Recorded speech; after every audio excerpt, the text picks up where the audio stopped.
I used to work the night shift at a small business hotel just off the interstate. It was a quiet place, 3 floors, maybe 35 rooms, and most nights we barely filled a third of them. I worked from 10 p.m. to 6 a.m., and honestly, I liked the peace. Most of my shift was spent behind the front desk, doing paperwork, checking the cameras, or scrolling on my phone.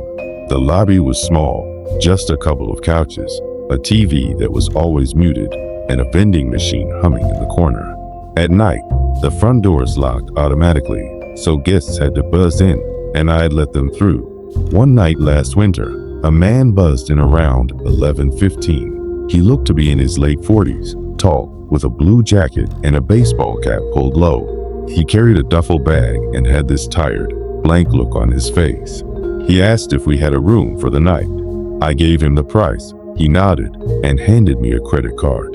I swiped it, it beeped, and I handed him a key card for room 207. He stared at me for a few seconds too long before heading to the elevator. Nothing about him screamed danger, but something about the way he looked at me made me uneasy. I went back to my routine, but about an hour later, I noticed him again, this time sitting in the lobby lounge, staring at the blank TV. He didn't have his phone out, wasn't reading, wasn't even pretending to doze. He just sat there, hands folded, eyes fixed on the screen. I figured maybe he couldn't sleep, but after half an hour, it started to feel weird. I got up to grab some water from the vending machine, and as I walked across the lobby, I could feel his eyes following me the whole way. I didn't look at him, but I could feel it. Around 1 a.m., I was bored and started checking the reservation system. That's when I noticed something strange. Room 207 was still marked as vacant.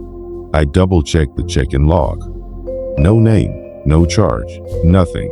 I checked the card transactions, no payment. I called the room, but no one answered. I checked the key card log, no entry.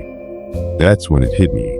He never went to the room. He'd been in the lobby the whole time. I looked over, and sure enough, he was still there, staring at the TV. My chest tightened. I debated what to do. Maybe the system glitched, but the fact that there was no record at all made me nervous. I waited another 15 minutes, just watching him. Finally, I walked over and asked if everything was okay. He turned his head, looked at me with that same blank expression, and said, "Just couldn't sleep." Then he turned back to the TV. I went back behind the desk, but my hands were shaking.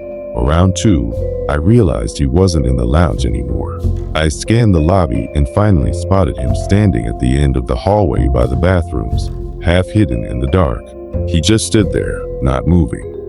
I kept glancing up, pretending to be busy on the computer. After a while, he slowly walked back and sat in the lounge again, like nothing had happened. I called my manager at home. She sounded tired and told me to keep an eye on him and call the police if he did anything threatening. I hung up, but it already felt threatening. I checked the cameras and saw him on the first floor hallway, just standing at the end for several minutes, then walking back. Later, he went into the stairwell and stayed there for about 10 minutes. Every time I looked up, he was somewhere else, by the vending machines, near the elevators, or just standing in the shadows, always watching. By 3:30, I couldn't take it anymore. I called the non-emergency police line and explained that there was a man in the hotel who I didn't think was a guest. They said they'd send someone. While I waited, he moved again, this time closer to the desk, maybe 15 feet away, just staring. He didn't blink much, didn't speak, just stared. I pretended to type on the computer, but I could barely breathe. At 3:50, the buzzer went off. I thought it was the cops, but it was just another guest coming back late. I let him in quickly, and the man turned his head, watching the guest walk past, eyes following him the whole way. That scared me even more. It was like he was studying him. A few minutes later, the man disappeared again. I checked the cameras and saw him standing outside a guest room door on the first floor, just standing there. That's when I called 911. I told them he was outside a guest's room, and I didn't know what he was trying to do. They said officers were on the way. I kept my eyes glued to the camera feed. He just stood at the door for about 3 minutes, then slowly walked back to the lobby. When he came back, he walked right up to the desk and leaned over the counter. He looked at me and asked, "Is there any food?" His voice was so low it made my skin crawl. I told him there were vending machines in the corner. He gave a small smile, then walked away. Finally, around 4:10, 2 officers showed up. I let them in and pointed right at him. He was back in the lounge, sitting down. They talked to him for a few minutes, asked for his ID, then walked him out. One of the officers came back and explained that the guy wasn't a guest at all. The credit card he gave me was stolen, and he had no bags or a reservation. He'd just been pretending so he could get access to the building. They charged him with trespassing and the stolen card. After they left, I sat there shaking until my shift was over. Every time I looked at the cameras, I expected to see him again.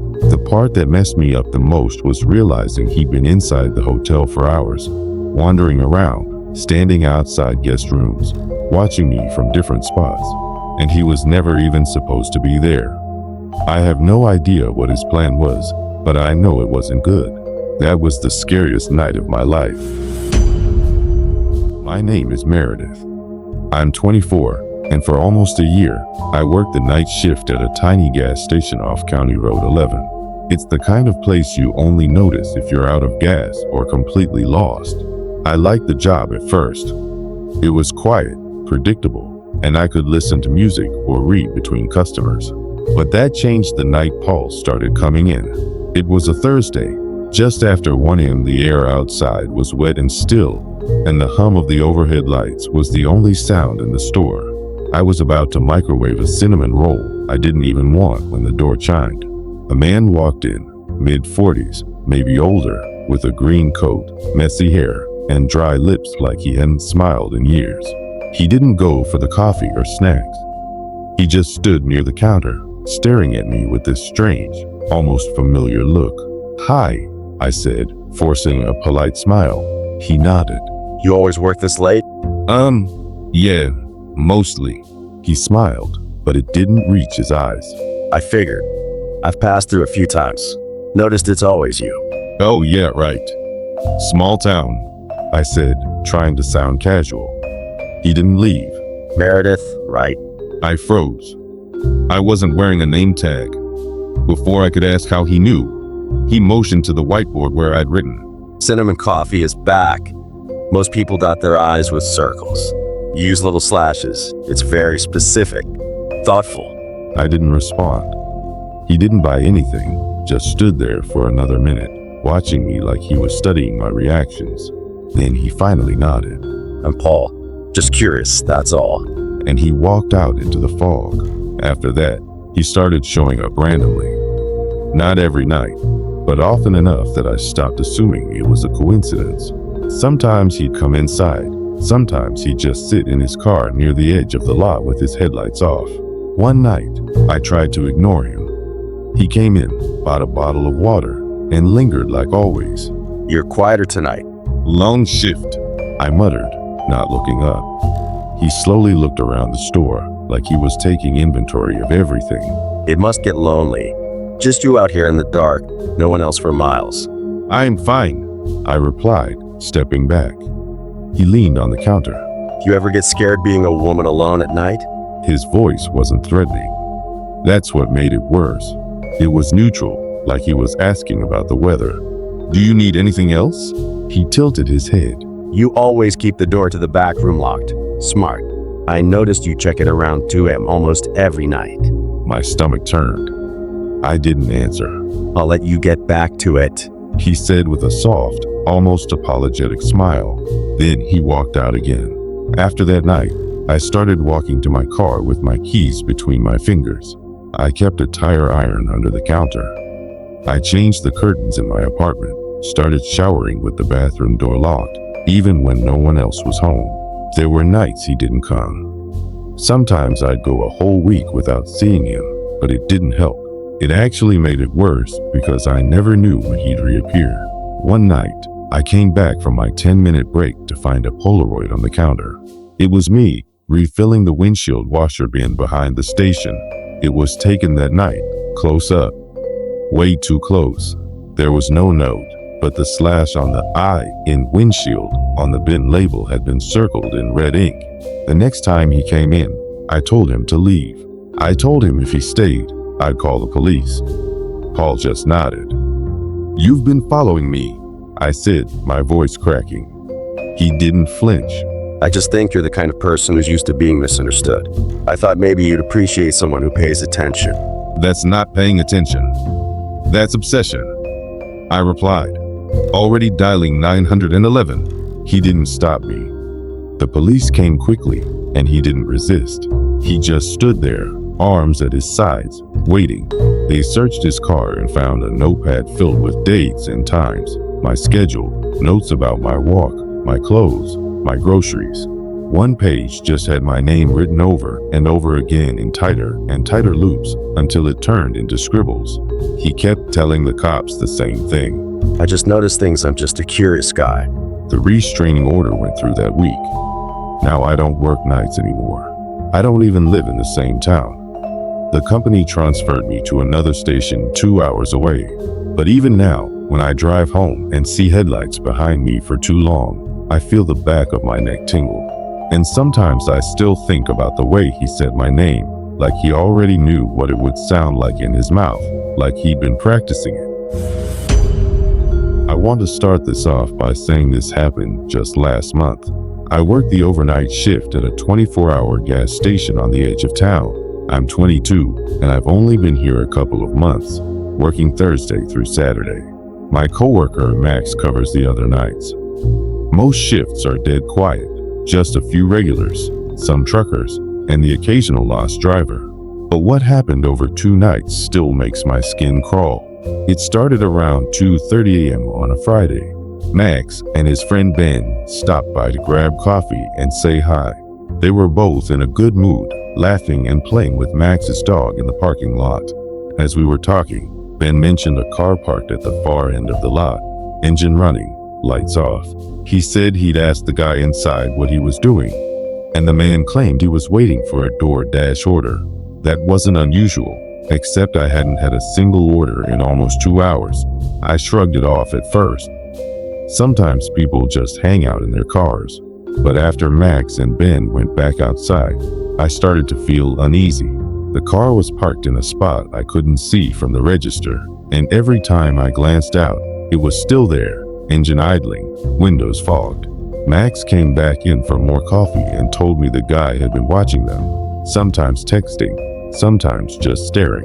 Ben, who was a little high, had tried to talk to him, but the man pretended not to speak English, then suddenly drove off when pressed. What made it creepier was that as soon as the first car left, another car, also brand new, also with no license plates, pulled in with its lights off and immediately followed the first one out. Max and Ben hung around for another 15 minutes, just in case, before heading home. Before he left, Max told me to be careful and keep an eye out. I tried to shake it off, but the whole thing left me on edge. I kept the doors locked and the lights bright, and every time I had to go outside to change the trash, I checked the lock twice. Nothing else happened that night, but I couldn't stop thinking about those cars. The next night, it happened again. Around 3 a.m., 4 guys came in for coffee and snacks. As I was ringing them up, one of them asked if I knew anything about a car at the far end of the lot, engine running, lights off. My stomach dropped. He described a brand new Subaru, no plates, 2 guys inside arguing and pointing toward the store. The group said they'd noticed the car as soon as they pulled in, and when they walked past, they heard one of the men inside talking loudly, gesturing toward the doors. One of the guys from the group started to walk over to the car to ask if everything was okay. As soon as the men in the car noticed, they put it in reverse and sped away. The group watched as another car, again, no plates, lights off, immediately followed them out of the lot. The guys offered to hang around for a bit, just to make sure the cars didn't come back.